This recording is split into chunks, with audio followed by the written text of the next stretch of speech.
sure. Okay. Okay, Amy. We're live. Yay! Good morning, everybody. We are so glad that you are here.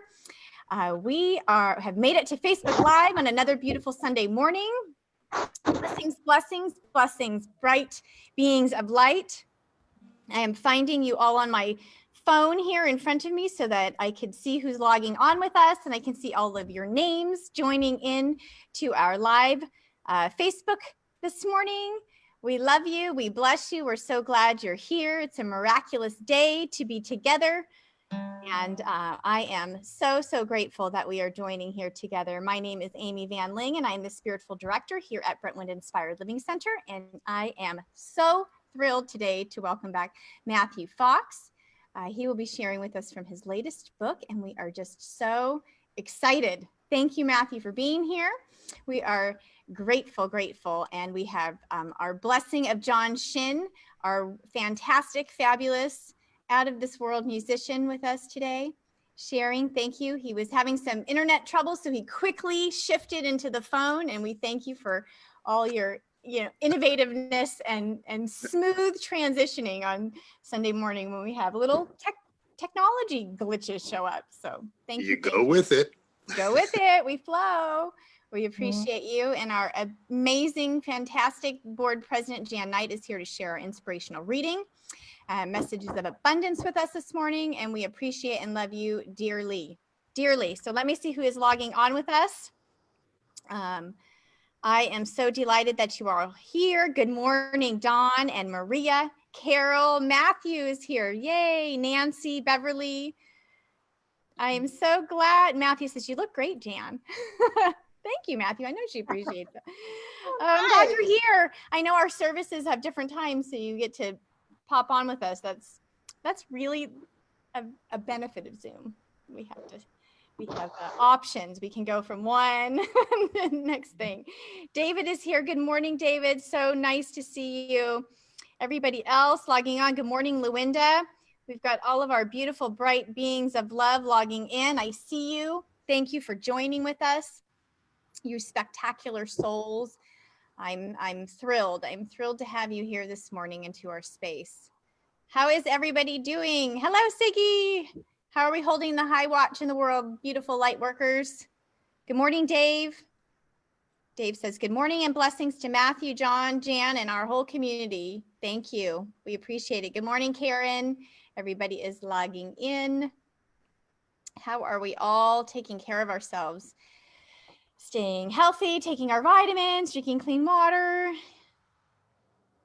getting exercise. I know it's been a little tricky. I did smell smoke coming back. So I was in Sedona. Jan and I were in Sedona last week having an amazing adventure, and not so much smoke there, but it was better when we came back, I noticed. So hopefully everyone's able to get some fresh air these days. We are the conduit for spirit, so I always like to keep this temple healthy. Good morning, Ronnie. Good morning, Kathy. Yay, everyone's popping on.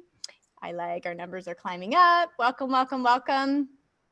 Let me know that you can hear us and see us. That's always kind of nice. Nice confirmation when I know you can. We're broadcasting to the other side clearly. It's helpful to know. So remember that today we will have our connection call at 11:30 on Zoom. So that's on our homepage of our website, brentwoodilc.org. Just click into the Zoom link there, and that's our connection time, just to chat and mingle and grab a snack.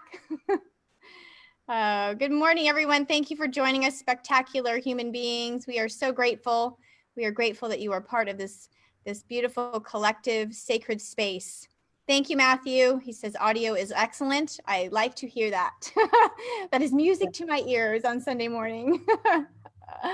So this is the last Sunday of September. I am just simply astounded. This month seemed to just fly by. Our theme this month is listening. So we are still listening.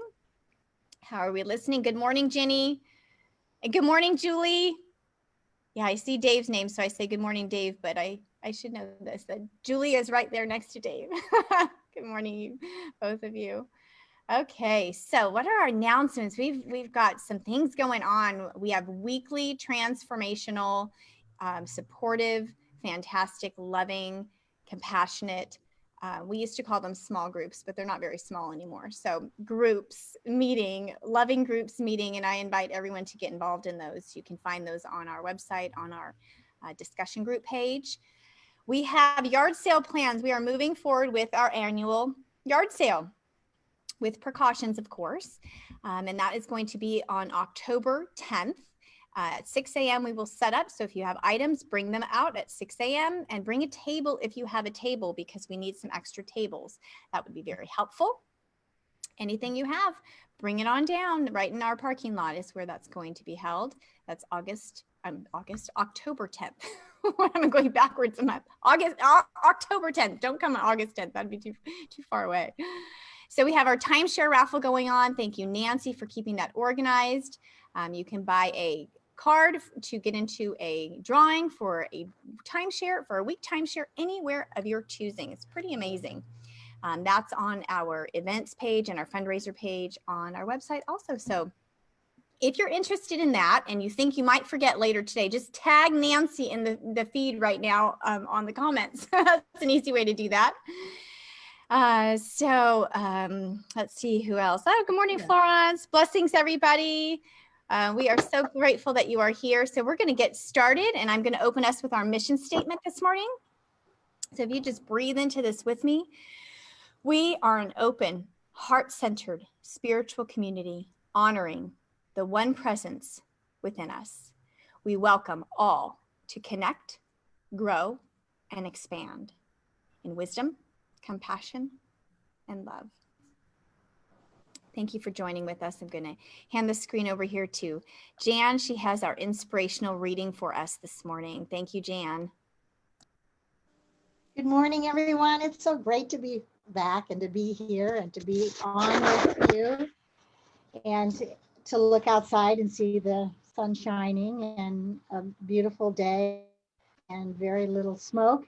So I'm so happy to be here. And I selected a piece. It's called Be Open, and I subtitled it on my own, Listen to Your Intuition. And it's by Madison Taylor.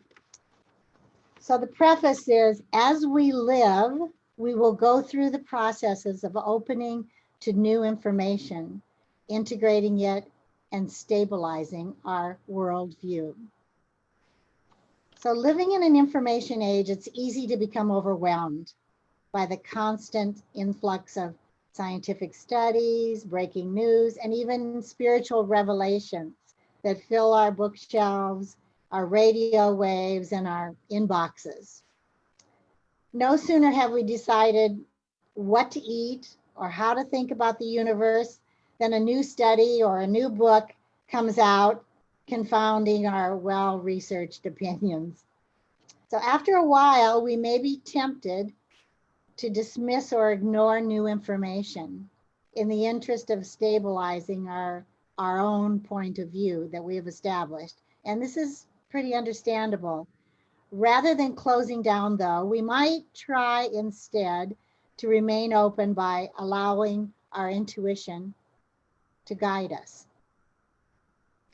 For example, contradictory studies concerning foods, this is a big one, that are good for you and foods that are bad for you, that's plentiful out there. At a certain point, though, we feel for ourselves whether coffee or tomatoes or garlic, anything is good for us, or if it's not good for us. We feel that intuitively. The answer is different for each individual, and this is something that a scientific study can't quite account for. All we can do is take in the information and we can process it through our own systems of understanding it. And in the end, only we can decide what information, what ideas, what concepts we will integrate into our lives. Remaining open allows us to continually change and to shift by checking in with ourselves as we learn new information. It keeps us flexible, keeps us alert, and while we can feel like it's a bit like being thrown off balance all the time, this openness is essential. It's essential for the process of our growth and our expansion. Perhaps the key is realizing that we're not going to finally get to some stable place of having it all figured out. Throughout our lives, we'll go through the processes of opening to new information, integrating it, and stabilizing our own worldview. No sooner will we have reached some kind of stability, and then it will be time to open up again for new information, which is inherently destabilizing. If we see ourselves as surfers riding the incoming waves of information and inspiration, we're always open and willing to attune ourselves to the next shift. We will see how blessed we are to have this opportunity to play on the waves, and most of all, to enjoy the ride. And so it is. Wow, beautiful, Jan. Thank you so much. I love that. Remaining open allows us to continually grow and expand. And that is requiring us to listen within, listen. Thank you. Thank you for sharing this morning. Beautiful. And we have our John Chin here. So grateful for you, John. I'm going to hand it over to you for your first song. Thank you, and thank you both of you for just a perfect setup for this song, which is a classic unity chant that reminds us to simply listen. Listen, listen, listen to my heart's song. Listen, listen, listen to my heart's song. I will never forget you, I will never forsake you. Never forget you, I will never forsake you. Listen, listen, listen to my heart's song. Listen, listen, listen to my heart's song. I will never forget you, I will never forsake you. Never forget you, I will never forsake you.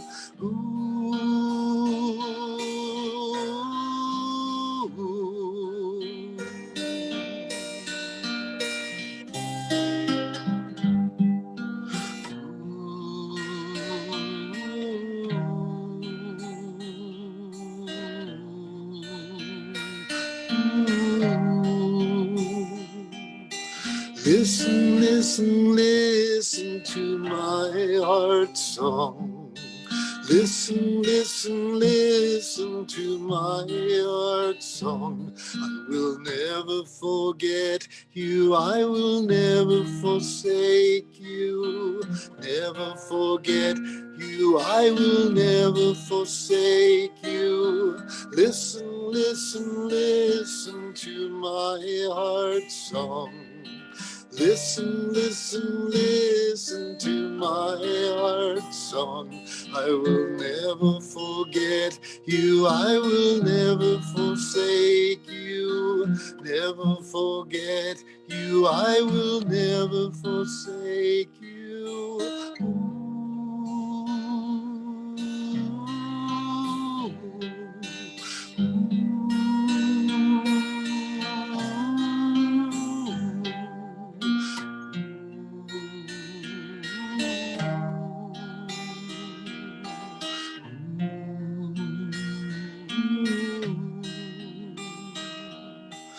Listen, listen, listen to my heart's song. Listen, listen, listen to my heart's song.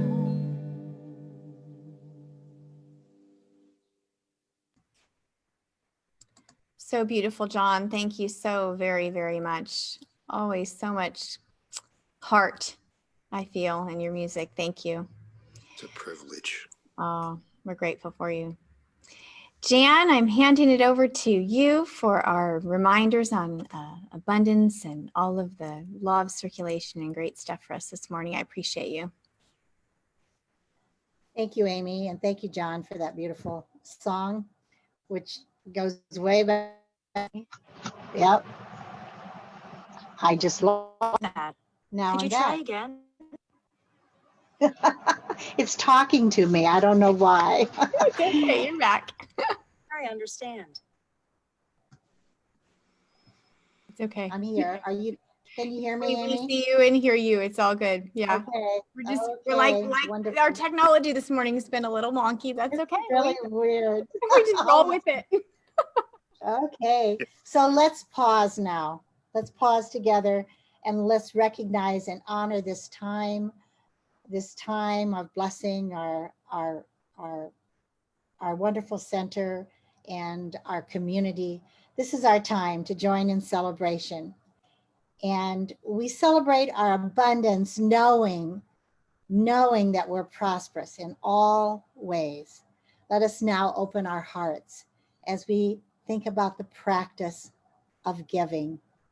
And even though we're not together, we are together in spirit, we're not together in person. We remember that our community is continuing to prosper and to grow because of all of our generosity, all of our connectedness, all of our togetherness. We know that we are abundantly blessed. We have all of these opportunities that are continuing to be our blessing, and we stay connected through these groups that we have, our book clubs on Zoom and our connection group on Facebook page, and our opportunity to come together on Sunday mornings on our Facebook Live. So we know that we have this wonderful inspiration coming from our spiritual director, coming from our musicians, coming from our wonderful, amazing speakers. And we also know that our foundation, that we live and abide in the law of circulation, understanding that as we give, there's a flow. As we give, as we put out into the world, we also receive, and it's a river flowing out and around and back, and everyone is part of it. We also know that we are all coming together to keep our center alive and well. And we have ways to do that. You know those ways to do that. And this is just a reminder of those ways to go to our website and connect with one of those ways to provide your support in any way. And we have now opportunities because of the yard sale that's coming up, volunteering for the yard sale, bringing things for it, supporting it, and also the Timeshare Raffle, supporting that. So all of those are ways right now for fundraising, and we're just incredibly grateful for all of you who are getting involved. So yes, we are so grateful for all of our abundance, our amazing prosperity in every form and in all activities. And now we give thanks together for this. We give thanks for this abundance, for the ever increasing, constant flow of absolute good in our lives now. And we know the truth as we stay in this flow. And so it is, my friends. And so it is. Blessings. Oh, thank you so much, Jan. Beautiful, beautiful celebration of time, talent, and treasure, which we are abundant in around here. Thank you so very much for sharing. Yay. John, handing it back to you. He sent me this beautiful song the other day when we were talking about Sunday, so I've already had a preview. Yes, this arrived this week when I was doing one of those morning wrestling matches with all these little challenges that we all face, especially these days. It's called I Rest.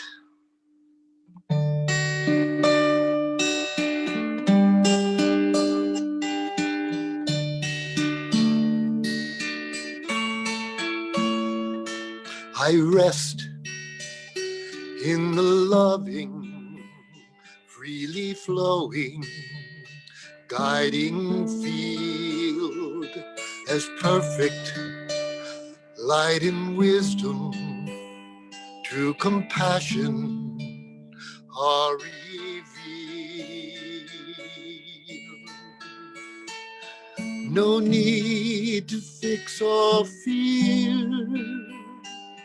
Just listen, you will hear all answers calm and clear. In simplicity appear.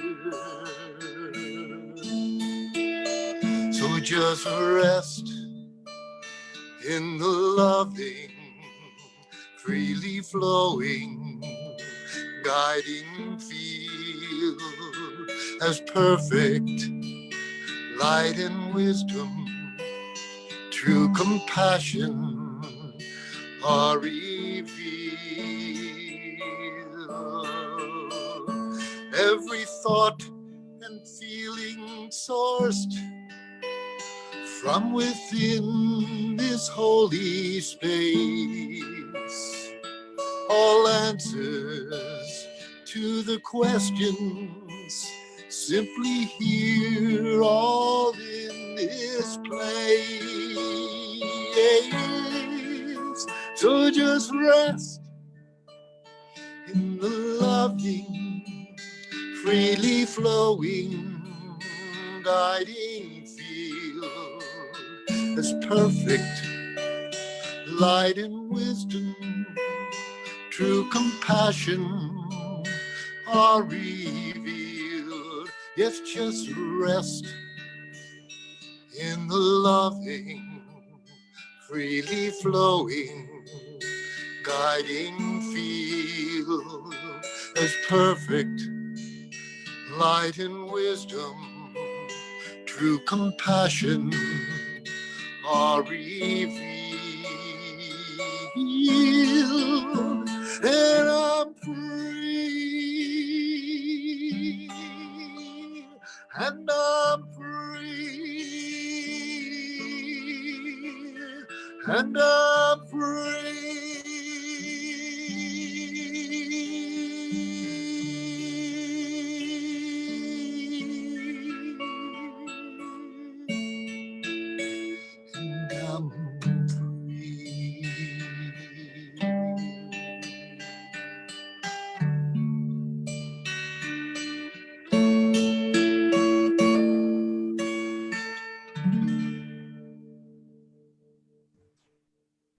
So beautiful, John. Thank you. Rest in the loving, freely flowing. I am there. Thank you. Thank you. Thank you. Thank you, both of you, for setting the tone for us this morning, laying this foundation of love and sweetness, activating our space, our sacred space with joy. I appreciate you both. I love you both. I bless you both. Appreciate you. Thank you. I will see you Thank soon. you. Very Another soon. time. Thank you very much. Thank you. Wonderful to be here. Yes, always. And here I am with our amazing Matthew Fox. I am so grateful. We had plans to be together in March, and then it was, I think, the week we went in shelter in place, so we shifted around, and I'm so grateful that we shifted to now, and we're here. It worked out beautifully. Matthew is already dropping beautiful nuggets of truth and peace and love this morning. He said, put on wings and move forward. I had to write that down. I loved it. Put on wings and move forward. Thank you, Matthew. I am going to pray us in, and then I will read you Matthew's bio so you know more about him, and then we will hear from Matthew Fox this morning. So I invite you to breathe in with me, close your eyes if you're comfortable with that, and feel into the space, sacred space. I am so grateful and thankful that we are all joining here in high, holy consciousness. I am overjoyed that we recognize that there is this great presence that is always, always within us, right here, each one of us. We feel the oneness with God. We offer ourselves a space to be well, full of vitality, peaceful, full of creative intelligence and inspiration. We feel humanity vibrant, peaceful, joyful. We see the planet, Mother Gaia, healed, whole, healthy. We cover Matthew right now in blessings and love and we swing wide our hearts and minds to hear the divine message for us this glorious morning. I release this word into the expanse of infinite love. And so it is. Amen. Ashe. Thank you. Matthew Fox is here with us today, and I am so thrilled and delighted. Reverend Matthew Fox, PhD, author, theologian, and activist priest, has been calling people of spirit and conscience to the creation spirituality lineage for over 50 years. His 37 books, lectures, retreats, and innovative education models have ignited an international movement to awaken people to be mystics and prophets, contemplative activists who honor and defend the earth and work for justice. His recent projects include Order of the Sacred Earth, Daily Meditations with Matthew Fox, and a certificate program in leadership and the creation spirituality tradition. His most recent book is The Tao of Thomas Aquinas, Fierce Wisdom for Hard Times. I can't think of a more perfect book or title for this moment that we are in. I thought he must have had an inkling about this. It's a wonderful book, and I've been reading it. And I am so grateful that you are here, Matthew. I'm going to hand the screen over to you with love and appreciation. Thank you, Amy. Thank you to John for that beautiful music, and to Jen for her leadership and her reading. And it's good to be back with the Brentwood community again. We were just talking earlier. We think it was about a year ago that I was with you. And I remember talking about my book on the names of God and doing a workshop in the afternoon where we all played seriously with names of God. So today, as Jen said, Amy said, I have this new book, The Tao of Thomas Aquinas, and you see the original painting is behind me. It was done by an artist from El Salvador who's indigenous, half indigenous, lives in San Francisco, and he did the painting for the cover of the book. And it's true what Amy says, Fierce Wisdom for Hard Times. I wrote the book before coronavirus hit us, but the book came out in January, just when coronavirus was coming. But somehow, we were already in first times before the coronavirus hit us, so we're in triple first times now. Just a few words about placing Thomas Aquinas. He was born in 1225 and died in 1274. So he actually lived a short life. He died at 49. He was an absolute genius. He had a photographic memory. He memorized the Bible like that. And here's a scientist and very eager to bring the new science into the West and into Christianity. And that was, of course, Aristotle, who had three strikes against him, according to the fundamentalists of the day. Number one, he was pagan. Number two, he came through Islam. It was the Muslims in Baghdad and southern Spain who were translating Aristotle. And number three, he was a scientist. And so many fundamentalists back then, like today, say, who needs science? We got all the answers and all the questions we need in a book, in a Bible. Well, Aquinas didn't think that at all. In fact, Aquinas said, Revelation comes in two volumes, nature and the Bible. And if you're going to study nature, you got to have science. And the best science in his day was Aristotle. So it was a revolution. Aquinas stood up. He was so courageous. He stood up to 900 years of Christian theology that had followed Plato and the dualism of Plato. And Aquinas said, this will not do. And he threw off Plato, essentially. He wrote 12 books on Aristotle, not one book on Plato, not one book on St. Augustine. Now, he knew Augustine and he knew Plato, and he brought him sometimes into his work. But the big excitement for Aquinas was Aristotle, because he said Aristotle, unlike Plato, does not denigrate matter. Aristotle was not dualistic like Plato was. For example, Augustine, who followed Plato, said,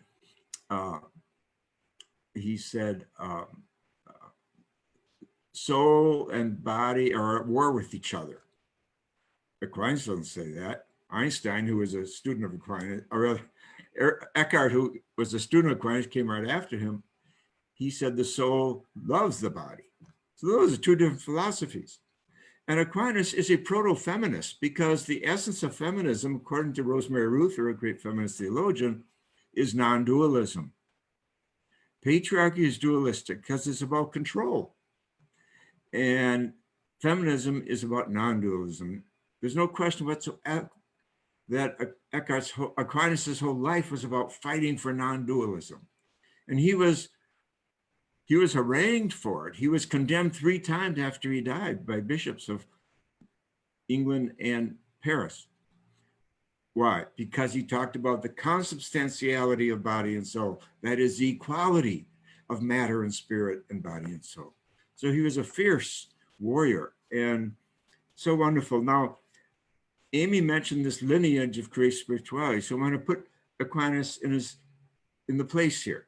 Hildegard of Bingen lived from 1098 to 1179.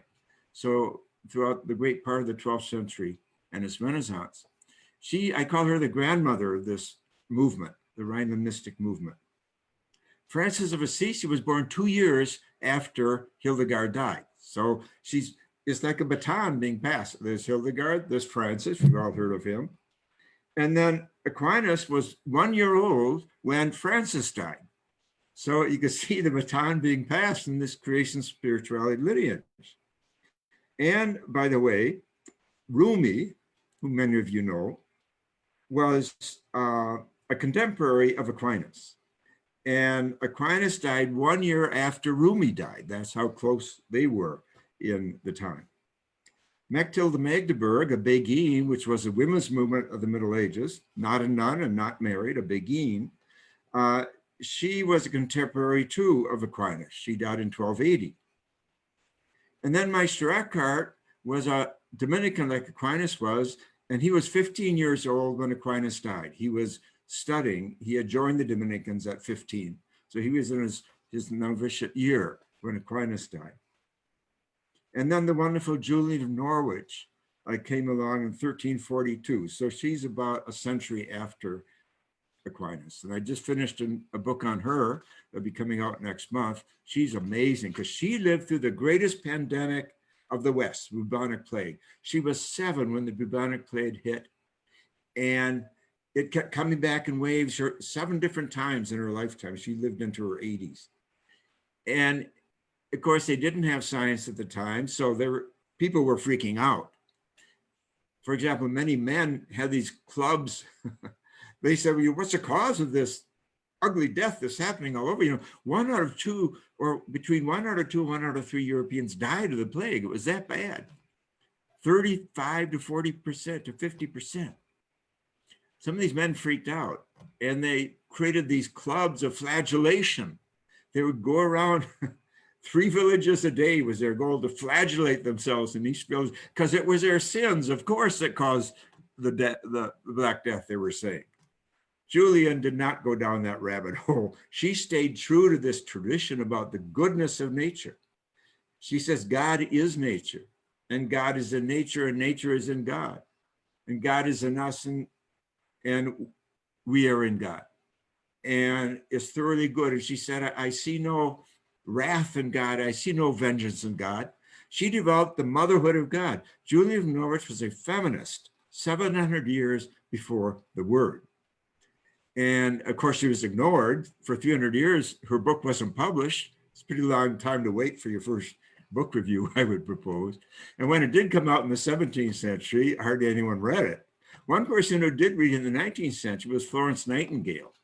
So Julian affected the creation of the profession of nursing, which was, of course, launched by the great Florence Nightingale. So anyway, all these people are a lineage. And Julian inherits so much from Aquinas. And of course, all the followers of Eckhart, and there are many, from Karl Marx to Carl Jung, to Thomas Merton. Eckhart converted Merton. And Saul Bellow and all kinds of writers and all kinds of artists have loved Meister Eckhart. Martin Buber did his doctorate on Meister Eckhart, along with 2 other mystics. So Eckhart's influence has been very great, even though he's condemned by the church. His influence in the Catholic Church has not been that great, but it's coming back. But the point is, anyone who loves Eckhart owes it to Aquinas, because Eckhart is standing on Aquinas' shoulders. Absolutely. There would be no Eckhart without Aquinas. Now, one person who Aquinas did affect directly besides Eckhart was Dante, because Dante's most significant teacher studied with Aquinas at the University of Paris. So that's another connection. Dante is part of this same movement, of course, of creation spirituality. So I just want to put Aquinas in context because he has so much to teach us today. I've been maintaining for a long time that postmodern times require pre-modern wisdom, because the modern age has done a lot for us. It discovered electricity, it did electricity, got us to the moon and back. All that Newtonian science has accomplished things, but has also left us with a great bill to pay because of a shadow attitude. It's anthropocentrism, it's narcissism that it has left us, that we're paying bills for today in terms of climate change, coronavirus, and so much else. And so pre-modern wisdom is not anthropocentric at all. It always begins with the universe. Thomas Aquinas said, the greatest thing in the universe is not the human. The greatest thing in the universe, the most excellent thing in the universe, is the universe itself. And we are all here to serve the universe. And of course, that means serving future generations, not only of our species, but all these wonderful species with which we share this planet, the elephants and the whales and the fishes and the parrots and all these other beings that are endangered today, and many of which are already on the road to extinction. So what I do in this book is each chapter is the title is a sentence from Aquinas. And I think each of these sentences just rock your world. The top of my head comes off with many of them. So here's the very first chapter. Here's Aquinas talking. The experience of God must not be restricted to the few or to the old. Notice what he's saying there. The experience of God is for everybody. It's not for monks, not for professional prayers, and people who hang out in church all the time. It must not be restricted to the few or to the old. It's not for old people either, exclusively. The young are to be inspired by it. Years ago, I was having a interview on Dutch television. And the fellow asked me about my book, writing at the time, published at the time, was very bright, and he was young. I'd say in his late 30s. As soon as the lights went off, in the studio, he kind of leaned over excitedly and he said, I've been wanting to ask you this for years. I'm so glad I met you. He said, do you Americans still believe people can experience God? I just thought that was really a moment for me. He was earnest, he was eager with that question. And eager questions are important questions. And yes, I do. Bill Everson, a California poet, wrote this. He said, most people experience God in nature, or they experience God not at all. So this is where we experience God, many people and many Americans, not exclusively in nature, but absolutely in nature. It is in nature that we experience the vastness, the beauty, the awe, the gratuity, the wisdom of our existence. And with today's science telling us that it's taken 13.8 billion years for our species to arrive here, and 4.5 billion for this Earth to develop, to be hospitable, not only to our species, but with all those wonderful species we share the planet with. All this arouses the heart to gratitude and to reverence. And that's what the via positiva of the mystics is all about. And that is the experience of God. We also experience God in darkness, of course, and in silence, like the singer was singing about this morning, to rest and to be still and to listen. That's what contemplation is listening deeply. The psalmist says, be still and learn that I am God. And also, I invite you out to the wilderness to be still and learn who God is. So that's the via negativa of the mystics, the silence and the quietness.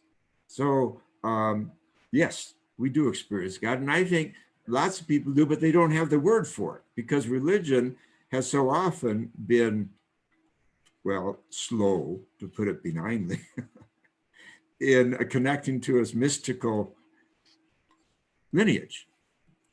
And that's why when I wrote a book called The Original Blessing and the Coming of the Cosmic Christ, the Vatican went crazy. That was yesterday's Vatican, 34 years of two bad popes. They didn't even recognize, you know, my book is called The Original Blessing. Thomas Aquinas, a saint and doctor of the church, uses the term original goodness numerous times. So how can original blessing be a heresy? When this doctor of the church used the term original goodness, it's the same, absolutely the same meaning. And as I found also, Hildegard of Bingen uses the term original wisdom. We're all born with original wisdom inside of us. Yes, we have to set it up. We have to develop it. Now, the second part of Aquinas' sentence was, it shouldn't be restricted to the old. In other words, the young have a tremendous role to play in awakening everyone, themselves and others, to the experience of God. And here's Aquinas talking about the young. He says, youth is a cause of hope, and for three reasons. First, the object of hope is future. Yes, it's difficult, but it is possible. For the young live in the future. That is so insightful. It's true. The young live in the future. I mean, they're in the now, but they're also asking about the future. Not in the past, is Aquinas' point.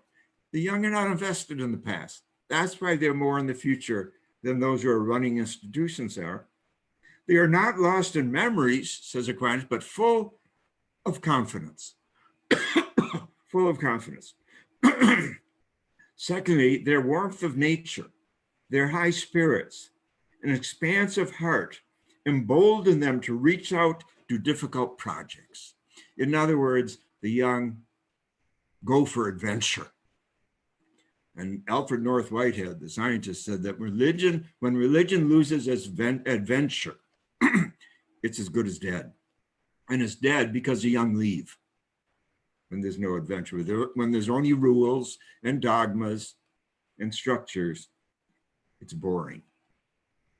And whatever God is, it's not boring because God is the author, the mother and father of a universe that's constantly expanding. With now we know 2 trillion galaxies, each with hundreds of billions of stars. How could anyone who claims to want to imitate God be boring or settle for being boring? Thirdly, says Aquinas, the young have not been thwarted in their plans, and their lack of experience encourages them to think that where there's a will, there's a way. These last two factors, namely good spirits and a certain recklessness, are also at work in people who are drunk. I think that's so funny. I really do. It's so funny that he's comparing, I think young people would be complimenting him, that he's comparing young people to drunk people because there's a sense of expansiveness, of so what, of let's go, you know, of letting go. I just love that. You know, Aquinas is sometimes understood as being, oh, this serious, rational person, but that's as good a joke as any. And, and I love it.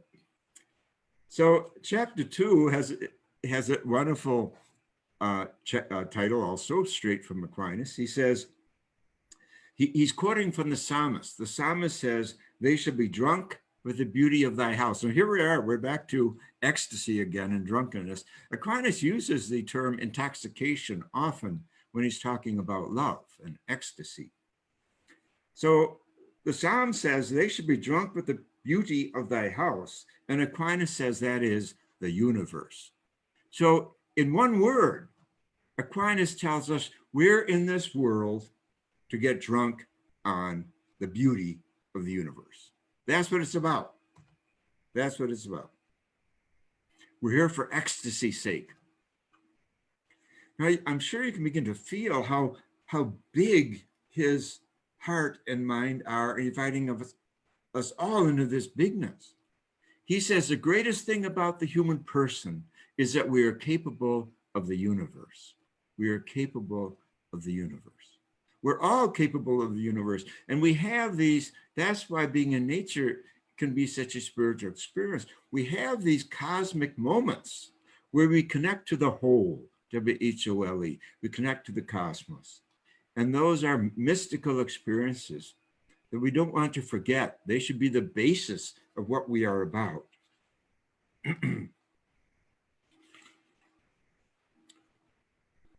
He says, with ecstasy, those who are drunk are not inside of themselves, but outside of themselves. That's the word ekstasis, means to stand outside. And so it yanks your heart open. This is what awe does for us. Rabbi Hessel has written brilliantly about awe. And he says, the existence of the world is the most unlikely, the most unbelievable fact. The existence of the universe is contrary to all expectations, he says. He says, awe enables us to perceive in the world intimations of the divine, intimations of the divine. What we cannot comprehend by analysis, we become aware of in awe. So awe is the beginning of wisdom. And Aquinas says, one meditates on creation in order to view and marvel at divine wisdom. Indeed, divine wisdom first appears in the creation of things. And he says that the poet and the philosopher, the scientist, begin at the same place with amazement. He says, wonder causes inquiry. Wonder makes you ask questions, and that's where science begins. And Einstein said, for me, he says, it is this oneness of creation that is God. God is the oneness of creation. Julian of Norwich invented a verb. She, by the way, is the first woman to write in English, Julian of Norwich. And she invented the word oneing, O-N-E-I-N-G. It's a beautiful naming of what a mystical experience is. And of course, what's being said is that our experience of the whole, when everything comes together, that is a mystical experience. So I'm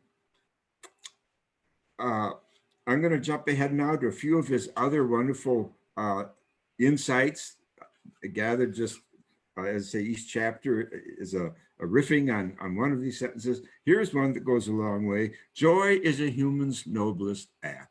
Joy is a human's noblest act. Be with that for a while. Amy was telling me before we went on that really caught her attention. Well, if joy is a human's noblest act, why don't we build a civilization on joy? I mean, let's shoot high, not low. What would it take to build a civilization on joy? And what would education be like, for example? What would religion be like? Aquinas says the essence of religion is supreme thankfulness or gratitude, that religion is a virtue of supreme thankfulness and gratitude. That's his definition of the essence of religion, which is, of course, the via positiva of the mystics, gratitude and thankfulness. Notice he doesn't say religion is buildings or popes or books. It is supreme. It is that which arouses supreme gratitude and thankfulness. And of course, that's what authentic ritual is. It is a gathering of gratitude. In our Western tradition, we use the word Eucharist to celebrate the Last Supper of Jesus. Eucharist is a Greek word for thank you.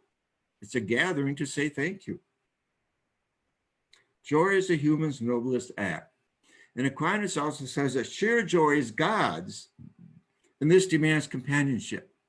In other words, the reason for the universe, which is a hotly debated question today in science, why does the universe exist? Now that we're getting to know it a little better, its size and its history, why does it exist? And Aquinas has an answer for that. It may not be the only answer, but it's a hell of an answer. He says, sheer joy is God's, and this demands companionship. In other words, joy is a purpose of the universe. The divine joy spilled over. You know, joy by its nature wants to share. You don't want to experience joy alone. You want to share it with others. It's a communitarian event to share joy. And that's what is being said by Aquinas, that God couldn't keep her joy to herself, and so created this universe with so many other creatures, including, but very late, the human, which was an awful risk on God's part. Look what we're doing to it. You know, this presidential debate coming up on Tuesday, I wrote about this 2 days ago on the daily meditations. I was really pissed because we were given the 6 questions that are going to be asked of the 2 presidential candidates. Not one is about climate change. Not one. And this happened in 2016 too. In the entire presidential debate, not one question was asked by journalists about climate change. I am really angry at the academic institutions that produce the stupidity of our journalists. Here we are in Western United States, burning. We went here in Northern California 25 days without seeing a blue sky or the sun. And scientists said walking in that smoke is like smoking 25 packs of cigarettes. And our media and as journalists, and of course, one entire party in the country is in denial about climate change. We're breaking records left and right about heat and the destruction of species and the melting of icebergs and all the rest. And they're not going to ask one question of our presidential candidates on Tuesday. This is outrageous, and it's a condemnation of our entire educational system. Every journalism school in the country should be spanked and have their mouth washed out with soap.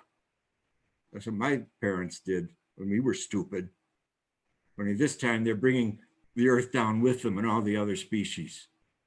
How much longer do we have to put up with this stupidity? Maybe every university should be shut down and bring some values back. This valueless education, look where it's gotten us. Value-free education. It makes me a little angry. You may have noticed. Aquinas says anger is a good thing. He says a trustworthy person is angry at the right people for the right reasons, expresses it in the appropriate manner and for the appropriate length of time. Yes, anger is the fire in our belly, our third chakra, that gives birth to compassion. All the prophets were angry. You think Gandhi wasn't angry about the British Empire taking over his country and his culture? King wasn't angry about segregation, Jim Crow laws, but they steered their anger into effective action, nonviolent action. Same is true of Jesus. Jesus was angry both at the Roman Empire, that was persecuting everybody, but also at leaders of his religion at the time, who were, among other things, cuddling up to the Roman Empire. Here's an interesting statement from Aquinas, another chapter in this book. His definition of salvation. He says, the first and primary meaning of salvation is this: to preserve things in the good. To preserve things in the good. Goodness is so important to Aquinas. I mentioned how he has this phrase, original goodness, that he uses many times. Also, I just discovered this after the book came out a few months ago. I Googled the word common good because I think common good is such an important basis of all politics and all healthy law and justice. And you know, the first thing that came up on Google was this, that it was Thomas Aquinas who brought the term common good into Western legal parlance. And of course, he got it from Aristotle 1,500 years before him, but he brought it right to the middle of things. I mean, and this is Google. Google is not exactly theologically erudite. There it was. I couldn't believe it. I just screamed. It was so exciting to me because I'd seen the term a lot and kind of said, where's this come from? And who else was saying it? No one else was saying it for 1,500 years until Aquinas came along. And of course, today we're not hearing it anymore because our politics has become so individually based, not communitarian based. This is exactly what's missing, is a sense of the common good. And Aquinas makes a point. Common good is the door to justice, and it is the door to community.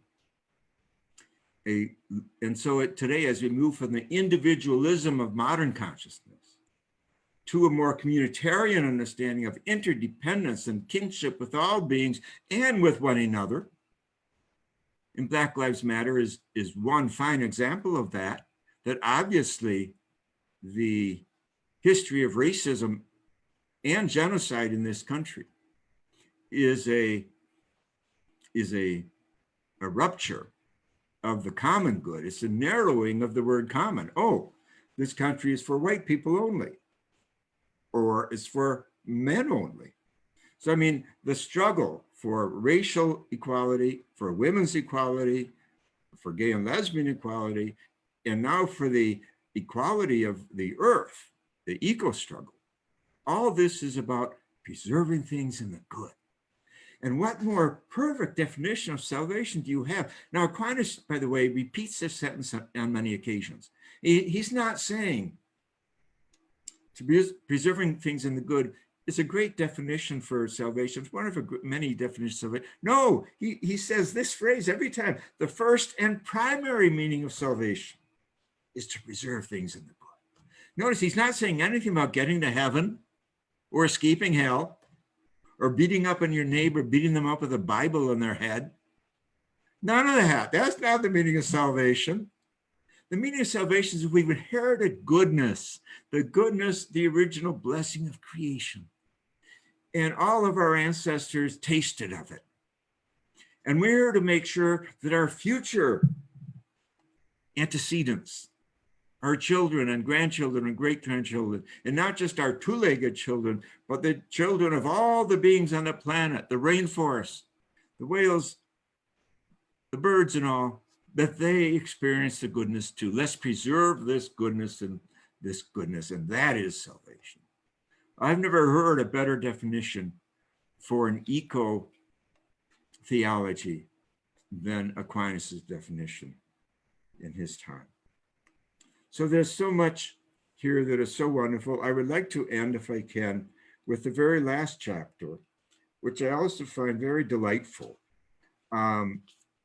Just as in my previous book, and by the way, that was in many ways dependent on Aquinas, insofar as he's the one who said that every being in the universe is a name for God, and no being is a name for God. So my last chapter gathers some of his names for Christ.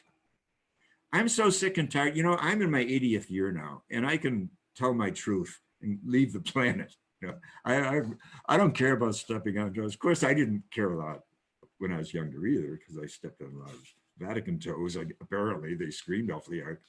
But and I'm not that fat or anything, but they're just intellectual toes, I guess. But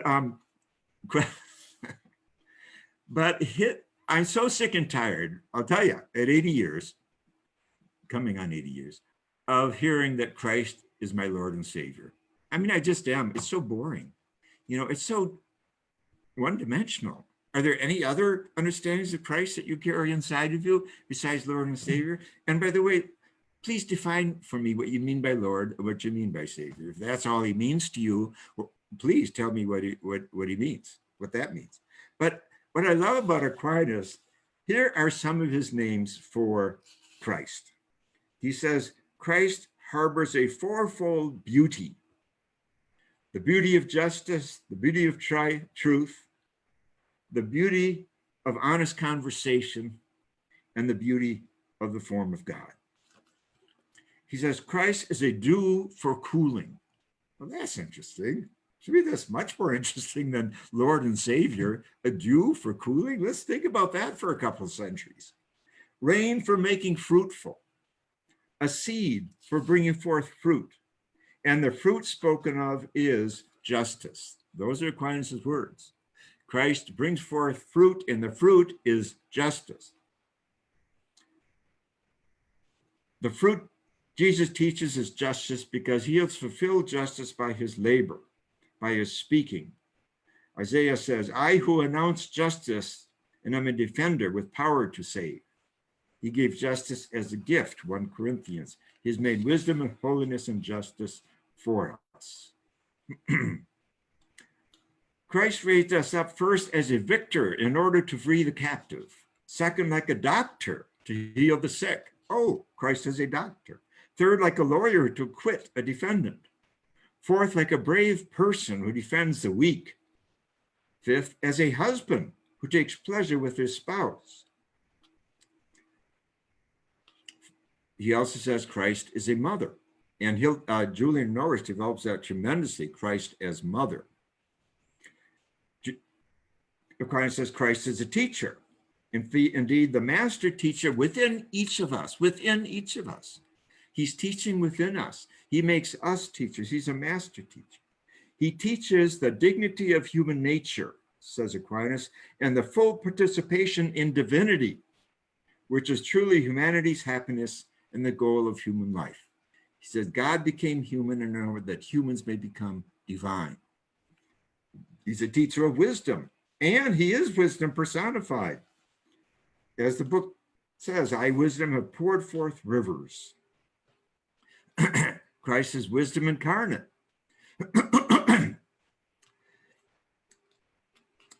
And Aquinas also often uses the word restoration instead of redemption. He says that wisdom restores things. And he says Christ is wisdom who restores things. He is busy creating and restoring.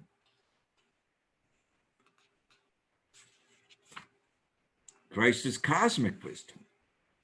I was with him forming all things, says wisdom in the book of Proverbs. The pattern after which all things are made. In other words, the cosmic Christ. All things were made through him. Christ's teachings are water, he says, because they are abundant, because they are cool. Cold water for the thirsty soul, he quotes Proverbs.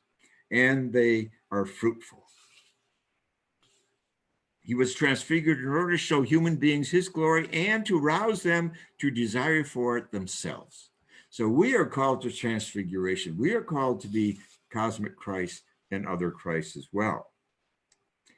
He says Christ arouses us to action and is our life. Some people call that by which they arouse to activity their life. Hunters, for example, call hunting their life. Friends, their friend, their life. Christ is our life because the whole principle of our life and activity is Christ.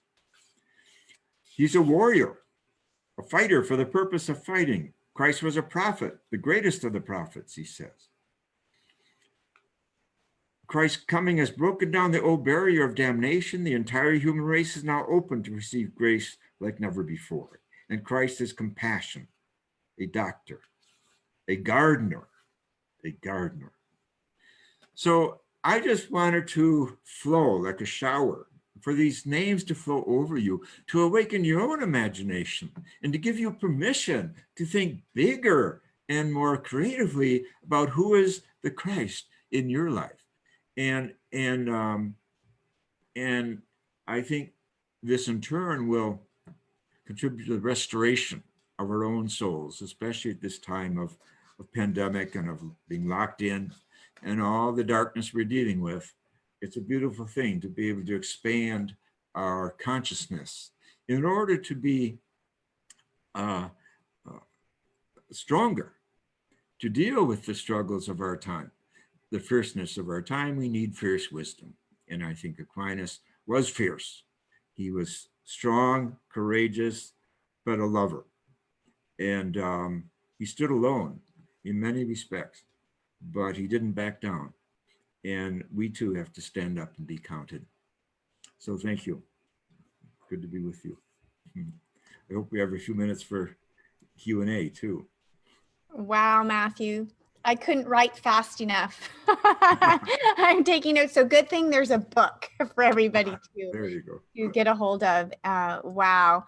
So many beautiful points here. And I love all of the names of Christ, and all of Jesus Christ harbors fourfold beauty, justice, beauty of justice, beauty of truth, beauty of honest conversation, beauty of the form of God. Christ is compassion. I love this because I feel Christ is oftentimes has been put into like a little narrow space, and this just is expansive. Exactly. So yeah, let's read that whole chapter again when we get the book. Okay, let's check in here. So if you have questions for Matthew this morning, please drop them in the comments and we will get to them. So many beautiful points there. So many things touched my heart. You know, I'm actually in the middle of writing something about like the ripple effect right now. And so I was so touched by this, all of the information you gave right at the beginning, the Julian of Norwich, and then her influence on Florence Nightingale. And then how we went through all of the, you know, Eckhart was on the shoulders of a queen. I love this. This is so profound. Thank you for sharing all of that. I really, really appreciate it. And the wanting Julian of Norwich, the wanting, so beautiful. So many things. Postmodern times require pre-modern wisdom. Love that. Humans are capable of the universe, connecting to the cosmos. I was just in Sedona last week, so that really spoke to me. I mean, just amazing beauty. And yes, I love the chapter on joy. And I was telling you before we went live that I was sharing it on a podcast last week because I just loved it so much. And joy is that which arouses supreme thankfulness and gratitude. Isn't that beautiful? I was feeling that this morning. I was overcome with joy. I had this random connection with somebody called from New York, and I was like, it's not random. Nothing's random. And it's just like, life is so joyful. These amazing things that we get to experience. Okay, let's check in here. We have some comments here. I'm scrolling to kind of see where you've been quoted, Matthew. Google is not exactly theologically erudite. That Matthew Fox, 1058, September 27th. Yeah, well, this is true. Google is, we never know what we're going to get. So teach your children from infancy and they will keep the teaching going. Thank you, Maria. Matthew says, eco-theology. I know, I love that too. John says, in him we live and move and have our being, Acts 17:28. Thank you. Love that vision of seeing who is the Christ in my life, a warrior, a brave person, a mother, a teacher. I know, I agree with that. It's so beautiful. Thank you for sharing all of that, Matthew. Any questions for Matthew? He is willing to give us his time and knowledge and heart and soul, and we are so, so grateful for that. Yes, Patricia says, always an inspiration. Thank you, Matthew. Thank you, Matthew, for those inspiring thoughts, gratitude and thankfulness, Beverly says. Thank you for being here, Beverly. Katie says, thank you, Matthew Fox, John Shin, Amy, and everyone. Thank you for being here, Katie. I always like to see you. Here's a question. Reverend Fox, I am the one writing a book that is attempting to reach you. Your last talk inspired me to write the conclusion for my book. Thank you, Pat. Siggy says, Matthew, Jim here. It seems that to affect the common good at all levels, economy to education, etc., it seems to be a matter of establishing national policy legally. Do you have suggestions as to how we can pursue this? Vote. That's my first suggestion, is vote. You have to have representation to make good laws. And Aquinas has a very rich development of politics. Of course, I told you he wrote 12 books on Aristotle. One was on Aristotle's politics, and another was on Aristotle's ethics, another on Aristotle's physics and psychology and so forth. But it's interesting what Aquinas says about politicians. He says, a politician must know more about the human soul than the doctor knows about the human body. What an incredible statement. What an incredible insight. Because look at it this way. Hitler, who was a politician, knew the German soul of the 1930s very, very well. It was full of resentment. Of course, they, like the rest of the world, was going through a deep depression anyway, economic depression, so there was that. But there was a deeper resentment because of the First World War. The armistice there was really very one-sided, etc. So Hitler knew the soul of the Germans, and that's how he got himself elected. And then that's how he destroyed the government and took over as dictator. So that's a dark example of knowing the human soul in a politician. Now take a light example like Abraham Lincoln. He knew the human soul of Americans, and he drew out the, as he said, the angels of light in Americans by fighting for a just cause, overthrowing slavery and keeping the Union together. So those are two different politicians. But again, Aquinas' insight is so important that when a politician does not know the soul of the people except the dark side, you are in a very, very dangerous place. And so Aquinas says that law is the effort to make justice happen, that law is the conduit for justice. And so that's why you need good laws. And Aquinas is very radical. He says laws that are not for the common good are not to be obeyed. They're not laws. That's why Martin Luther King Jr., in his famous iconic letter from Birmingham jail, quotes Thomas Aquinas. Well, that's really significant because in a jail, you don't have a library with you. And in fact, the letter from Birmingham jail was written on toilet paper and on newspapers around the edges. You know, he didn't even have paper with him, but he had Aquinas in his mind and his heart. And of course, King came from the Protestant tradition, the Baptist tradition.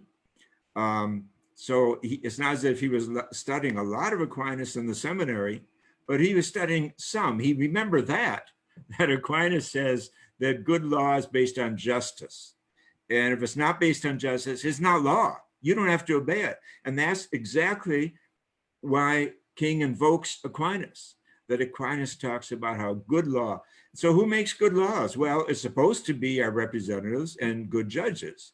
But the way our country is now skewered, where the very rich have so much more power, it's not just about money, and the money's there, but it's about what the money buys, the power of, for example, owning a television station, owning radio stations, you know, the power of information, and then the power to buy politicians, not necessarily, not always by giving them cash, but by promising them support if they support your values, or destruction if they don't follow your values, that kind of threat.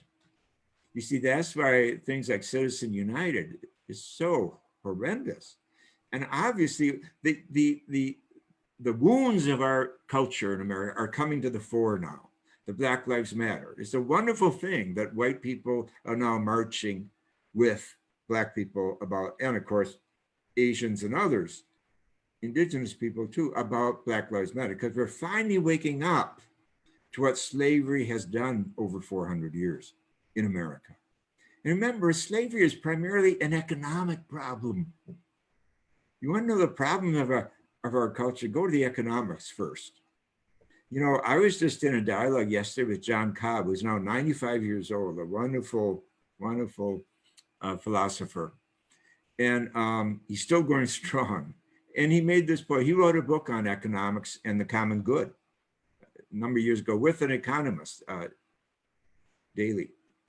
And he said that he thinks that most of the economists teaching in our schools today, in academia today, do not believe what they're teaching.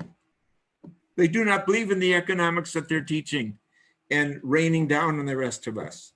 But the system so holds them, the people who are paying their paychecks. How many lawyers don't believe in what they're teaching? And how many theologians don't believe in what they're teaching? I mean, that's the point where we're at the end of a time, end of an era. And that's why we need pre-modern wisdom, because this modern era has left us without values. It's left us without a relationship to the earth and to our ancestors and to the future ancestors. And the idea that might makes right and power for power's sake, and that money can buy anything. The destruction of the Voting Rights Act by the Supreme Court. What's supreme about that? This is why we have all this gerrymandering going on, all these efforts to prevent people of color from voting. Do you know that in the last election, 2018, the average white person spent 7 minutes at the voting booth, in voting line. The average Black person spent 58 minutes waiting to vote. Now, is that an accident? This is what it means to talk about how racism is baked into the structures of our culture, of our society. And this is why Black people are being murdered by police, often with very little price to pay. So we're all in this together, and time is running out because the earth is beginning to rebel, and that's what coronavirus is about. You know, AIDS came from a monkey in Africa. Coronavirus came from a bat in China. And this is just the beginning. What is all this about? Humans are invading the habitats of other creatures all over the planet, in our hubris, in our superiority, in our narcissism. And creation is beginning to bite us for doing this. It's going to keep biting us. And Hildegard of Bingen warned us about this 800 years ago in her wisdom. She said that we live in a network of creation, a web of creation with all the other creatures. Now, a web is a strong thing and it's flexible. But she said, if human greed and injustice rupture that web of creation, God will allow creation to punish humanity. That is exactly what's going on. Mother Earth is biting us back. We're paying a price. We better wake up because time is running out. And Mother Earth is part of the Divine Mother archetype. And that's why we have to let patriarchy go, rediscover the sacred masculine, the healthy masculine, along with the divine feminine. And that's one of the most basic steps we can take internally, but then in terms of institutions. Our education must be more, include the feminine wisdom, and our law, our politics, our economics, our religion, all of it has to make this big leap beyond patriarchy to something more balanced and beautiful and just.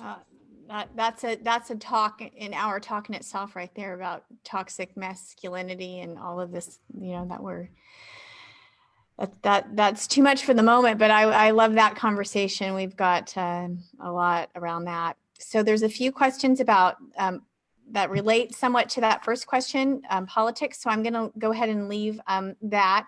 And this will be our last question.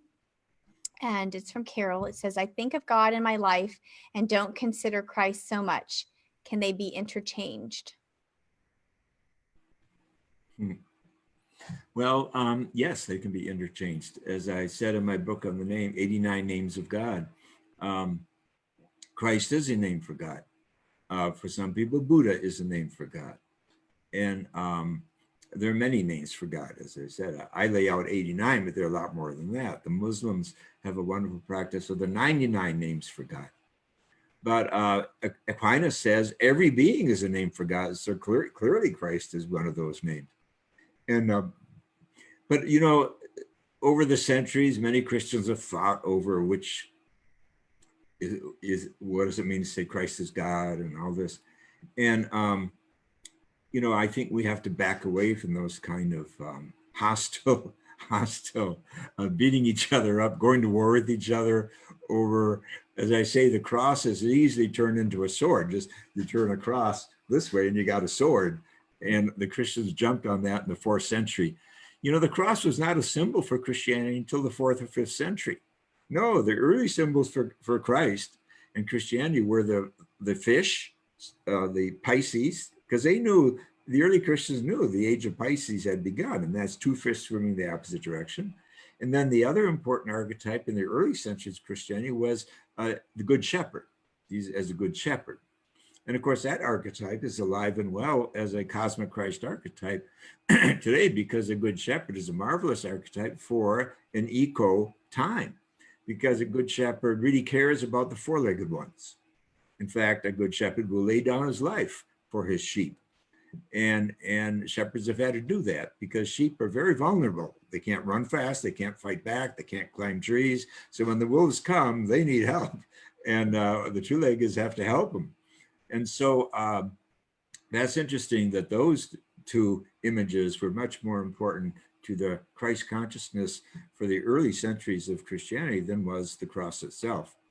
And unfortunately, it was a century when Christianity inherited the Roman Empire that the cross became this big thing. Constantine's dream about Christianity had something to do with the cross and going to war, which empires always need to do by definition.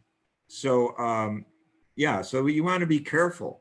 And that's why it's important to start naming what Christ means to you. Don't take it for granted that Christ means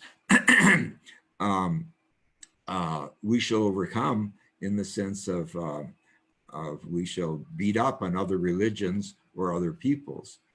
We have to get back to deeper meanings. And that's what I love about Aquinas. Christ is gardener, Christ is teacher, Christ is doctor, Christ is liberator. So, and all these are godlike works.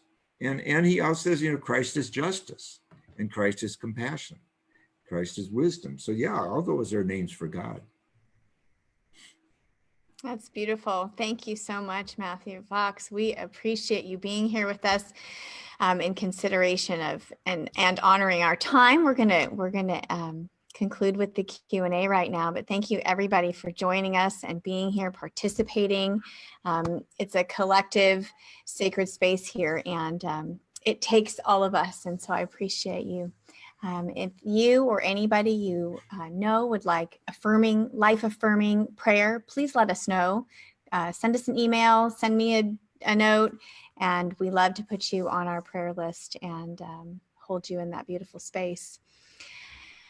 I would like to invite you to check out Matthew Fox. He's got two places you can find him. He has daily meditations with MatthewFox.org. That's the website that you can check out. And this wonderful book that we've been talking about today. Get yourself a copy at MatthewFox.org. That's where his bookstore is. And if you use the code 5OFF, it'll take $5 off for you. That's just the number 5 OFF. And thank you for that offer to us. And we will be checking that out and grabbing that book, because it's filled with so much fierce wisdom. And I'm grateful for you, Matthew, for joining us this morning at Brentwood Inspired Living Center. Appreciate your words of wisdom in your heart and your soul always. So enjoyed you very much. You too. Thank you, and blessings. I'm going to close us out with our prayer of transformation. Just feel into the essence of this with me, if you will. The light of God surrounds us. I am light. The love of God enfolds us. I am love. The power of God directs us. I am power. The presence of God watches over us. I am presence. Wherever we are, God is and always shall be. And we are divine. You are a divine being. Thank you so much for joining us this morning. We love and appreciate each and every one of you. Thank you, thank you, thank you, Matthew Fox. So much gratitude and gratefulness that you are with us and have shared so much beauty with us this morning. I look forward to meeting again, and hopefully next time we'll be in person right here in our center. Right. Thank you, everybody. Beautiful beings. Have a wonderful, blessed day and week, and I will see you back here next Sunday, the same time. Love you all. Thank you. Thank you again, Matthew.